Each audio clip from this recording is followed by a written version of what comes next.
બાપા સીતારાम, જય શ્રી કૃષ્ણ। સ્વાગત છે તમારું મારા એક નવા વિડીયોમાં। તો આજે બનાવી રહ્યા છીએ આપણે પંચરત્ન દાળ।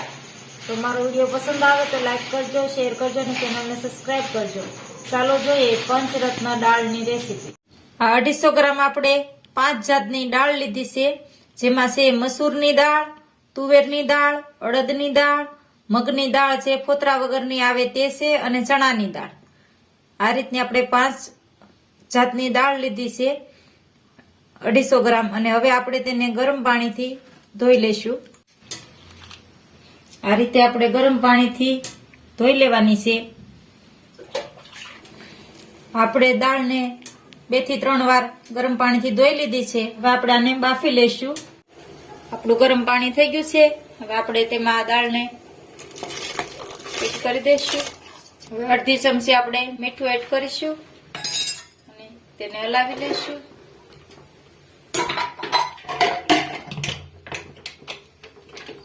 હવે 2 થી 3 સીટી કરી અને દાળને ચડવા દઈશું।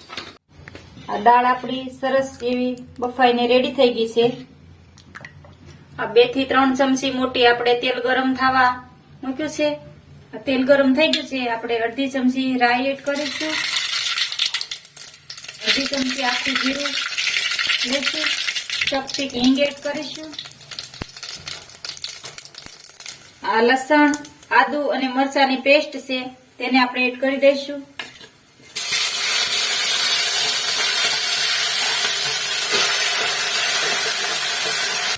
5-6 મીઠા લીમડાના પાન એડ કરીશું।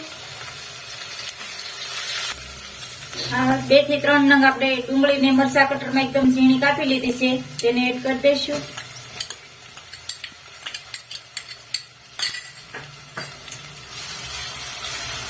આ ડુંગળી આપણી સતળાઈ ગઈ છે।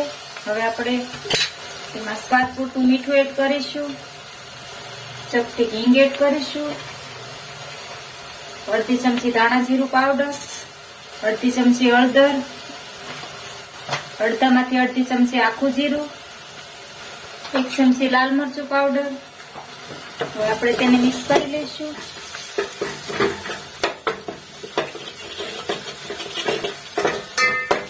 ટમેટાને આપણે મરચા કટરમાં એકદમ ઝીણી ગ્રેવી કરી લીધી છે તેને એડ કરી દઈશું।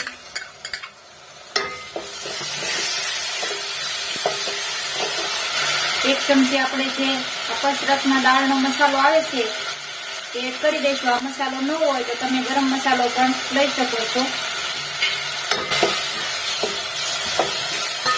આપણે જે આ બાફીને દાળ રાખેલી છે તેને એડ કરી દઈશું।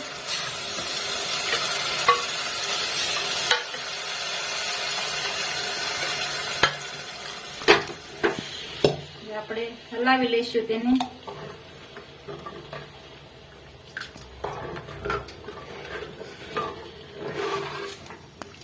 હવે આપણે આને થોડી વાર માટે રેવા દઈશું અને જો આ થોડીક આપણી દાળ વધારે ઘાટી લાગે છે એટલે આપણે થોડુંક એમાં ગરમ પાણી એડ કરીશું। તમને જે પસંદ હોય તે તમે રાખી શકો છો।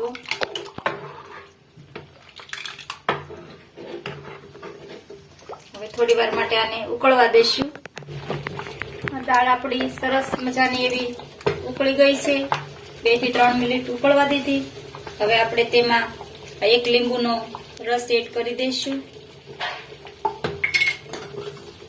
અને ઉપરથી ઝીણી સમારેલી થોડીક કોથમરી એડ કરી દઈશું।